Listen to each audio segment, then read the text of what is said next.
بسم اللہ الرحمن الرحیم۔ السلام علیکم، ویلکم ٹو القرآن اسٹوڈیو۔ القرآن اسٹوڈیو میں خوش آمدید۔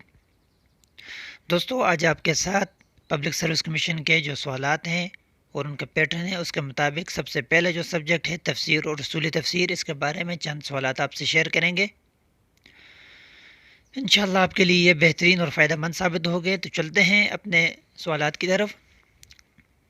سوال نمبر 1 ہے، تفسیر کے کیا معنی ہیں؟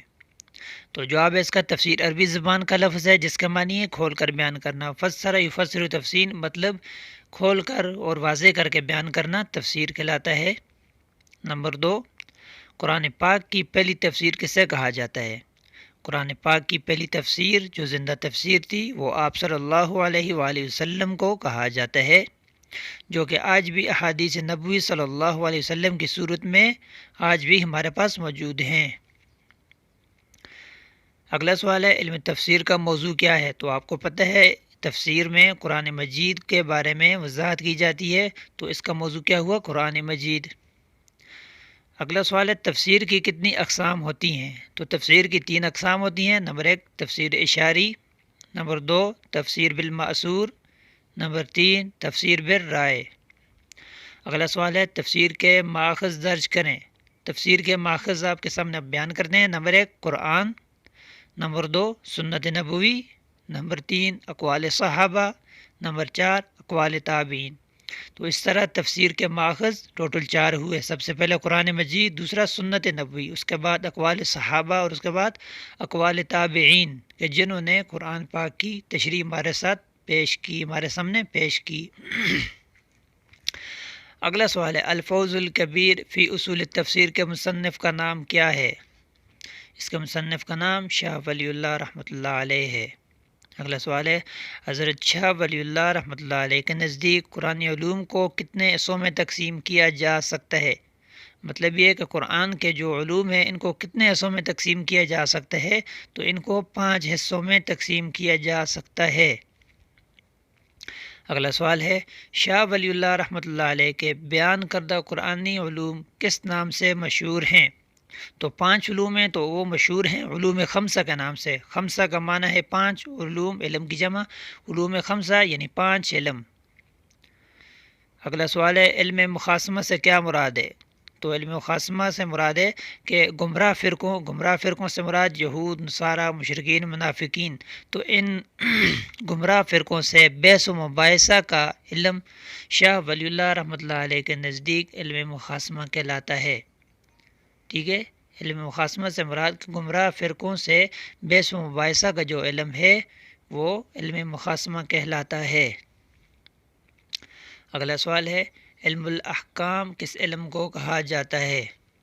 تو اس کا جواب ہے، عبادات، معاملات، معاشرت اور سیاست سے تعلق رکھنے والے علم کو علم الاحکام کہا جاتا ہے۔ اگلا سوال ہے، غرائب القرآن سے کیا مراد ہے؟ غرائب مطلب عجیب، غریب، غیر مانوس۔ ٹھیک ہے، تو غرائب القرآن سے مراد کیا ہے؟ قرآن مجید کے غیر مانوس الفاظ کو غرائب القرآن کہا جاتا ہے، یعنی کہ نامانوس الفاظ۔ اگلا سوال ہے، غرائب القرآن کے مشہور مفسر اور شارح کا نام بتائیے۔ تو سب سے جو قرآن کے مفسر ہیں صحابہ میں، وہ حضرت عبداللہ بن عباس ہیں کہ قرآن کے جو غرائب ہیں، غرائب القرآن، ان کے مفسر حضرت عبداللہ بن عباس رضی اللہ تعالیٰ عنہ ہیں۔ اگلا سوال ہے، شاہ ولی اللہ رحمۃ اللہ علیہ نے قرآن مجید کی کتنی آیات کو منسوخ قرار دیا؟ تو اس کا جواب ہے 5 آیات۔ اگلا سوال ہے، ابدال سے کیا مراد ہے؟ اس کا جواب ہے، قرآن میں ایک لفظ کی جگہ دوسرے لفظ کے استعمال کو ابدال کہتے ہیں۔ ابدال یعنی کہ بدلنا، ایک لفظ کی جگہ دوسرے لفظ کو استعمال کرنا ابدال کہلاتا ہے۔ کلام محکم سے کیا مراد ہے؟ تو اس کا جواب ہے، وہ کلام جو وہی مفہوم ادا کرے جس کے لیے وہ بنایا گیا ہے، یعنی اس کا جو معنی ہے اسی معنی میں وہ کسی جگہ استعمال ہو تو محکم کہلاتا ہے۔ پھر اگلا سوال ہے، متشابہ سے کیا مراد ہے؟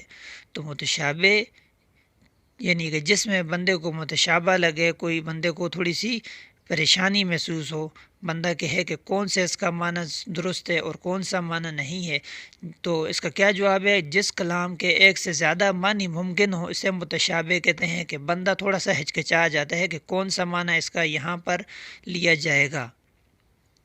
اگلا ہے کنایا سے کیا مراد ہے؟ تو اس کا جواب ہے ظاہری معنی کے بجائے کسی لفظ کا دوسرے لازم معنوں میں استعمال ہونا کنایا کہلاتا ہے۔ لفظ کا ایک ظاہری معنی ہوتا ہے اور ایک اس کے علاوہ دوسرا معنی بھی ہوتا ہے، تو بعض الفاظ ایسے ہوتے ہیں کہ ان کو ظاہری معنی کے بجائے اس کا علاوہ دوسرا جو اس کا لازم معنی ہے اس میں استعمال کرنا یہ کنایا کہلاتا ہے۔ توجیہ سے کیا مراد ہے؟ تو اس کا جواب ہے کسی کلام کی اصلی صورت دکھا کر ذہنی الجھن دور کرنے کے فن کو توجیہ کہتے ہیں۔ توجیہ کہ کوئی بات سمجھ نہیں آتی تو اس کی ہم توجیہ بیان کر دیتے ہیں، اس میں جو الجھن ہوتی ہے وہ دور ہو جائے، تو یہ توجیہ کہلاتی ہے کہ اس کی ایسی صورت بیان کر دی جائے کہ ہمارے ذہن میں جو الجھن پیدا ہو رہی ہے اس لفظ سے وہ دور ہو جائے۔ اگلا سوال ہے حضرت ابوبکر صدیق رضی اللہ تعالیٰ عنہ کے عہد میں قرآن مجید کا جو نسخہ مرتب ہوا تھا اس کا کیا نام رکھا گیا؟ ٹھیک ہے، اس کا نام مصحف تھا۔ حضرت ابوبکر صدیق رضی اللہ تعالیٰ عنہ کے دور میں جو قرآن کا نسخہ مرتب کیا گیا تھا اس کو مصحف کہا جاتا ہے۔ اگلا سوال ہے صحابہ کرام کے نزدیک قرآنی صورتوں کو کتنی قسموں میں تقسیم کیا گیا ہے؟ تو صحابہ کرام کے نزدیک قرآن پاک کی صورتوں کو 5 قسموں میں تقسیم کیا گیا ہے۔ یہ تھے آج کے ہمارے کچھ سوالات، تو انشاءاللہ اگلی جو ویڈیو ہوگی اس میں ہم نئے سوالات کے ساتھ حاضر ہوں گے، اور جو پبلک سروس کمیشن ہے اس کے جو پیٹرن ہے اس کے مطابق انشاءاللہ ہم ڈیلی آپ کو تیاری کرائیں گے۔ تو امید ہے انشاءاللہ اس ویڈیو سے آپ کو بہت فائدہ ہوگا۔ تو نئی ویڈیو تک کے لیے اجازت دیجیے، اللہ حافظ۔